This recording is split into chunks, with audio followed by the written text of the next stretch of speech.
Hi, I'm Luke Covey, Editorial Director of New Tech Press, and I'm here with John Gustafson. And if you want to know more about John, if you're born under a rock and don't know who he is, it's on the link to the right there. John, thank you for joining us. My pleasure. John, we were talking a little bit about what's going on in the computing world. And there are a couple of things that I've noticed. Number one was a report that showed that only a half dozen companies are essentially carrying the entire industry. And even they're starting to feel some economic pinch. Okay. The other one was a couple of years ago, the U.S. government kind of backed out of the high-performance computing industry, saying it can't be done with what we've got now, and we're looking forward to something else.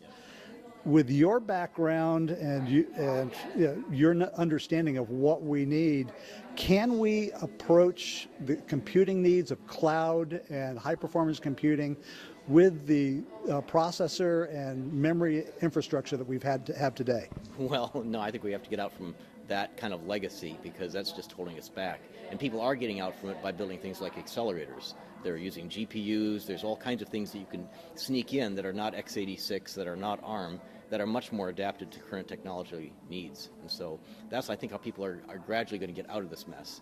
Is we're still using processors built in 1982 that have been embellished and embellished and embellished, but that's not the way you build a system these days. If you were starting right now with the power efficiency constraints that we have and the speed needs that we have, you'd do it completely differently. Okay, you mentioned the graphics processors.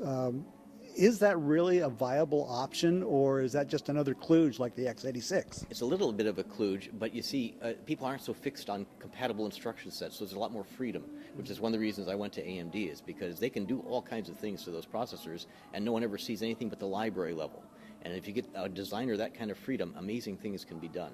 You can go parallel, you can build your own instruction sets and change them every couple of years. So would you call the graphics processors to be the answer, or do we need to find something else? Well, all these things are motivated by the large consumer market that drives the sales of billions of chips and keeps the price down. And video gaming is what's driven the price of those things down. I don't know anyone else that's willing to pay for that kind of processing. But no, if you really wanted to say, let's go after cloud, and that's a big market, and it's big enough to justify its own processor, then you'd do things very differently just for that market, and it would not be a GPU. GPU is just one more thing that we're using because we don't have what we really want. Okay, so you're saying that the demands of the cloud, for us to actually realize what we're doing, even the graphics processor isn't enough. No, it's better than some of the alternatives like x86 and ARM, but you see people discovering it and growing into it and finding out it's more power efficient and so on, but they really are just scratching the surface of a brand new architecture that could do a much better job. Okay.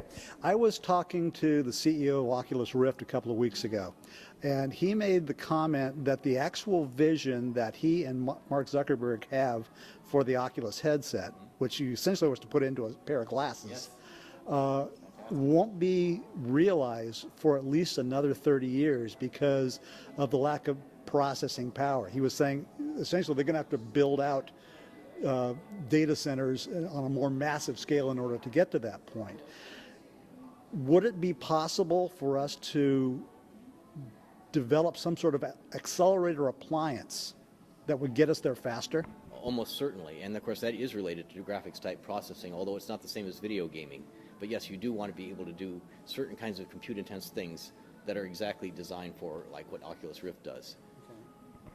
Okay. From your background, how big is the market for something like this in the cloud space? Man, it's always hard to assess market sizes. I think computing in general is a couple $1 trillion as a market worldwide, I think, something like that. Okay. And if you figure that, what is it, about half of it is servers of some kind or other doing things, these acres and acres of servers that are built out that aren't quite what you want, but they're pushing megawatts of power, and it's almost like looking at a steel mill these days to see what these things look like inside. And they're so wasteful. They're unbelievably wasteful on power because they're, the personal computers at the heart of them, and they're not designed for this kind of stuff. So, yeah, we could do a lot better than that with probably a fraction of the amount of electrical power. Okay. Well, John, thank you very much for this time. This has been Luke Covey with New Tech Press. Thanks for listening.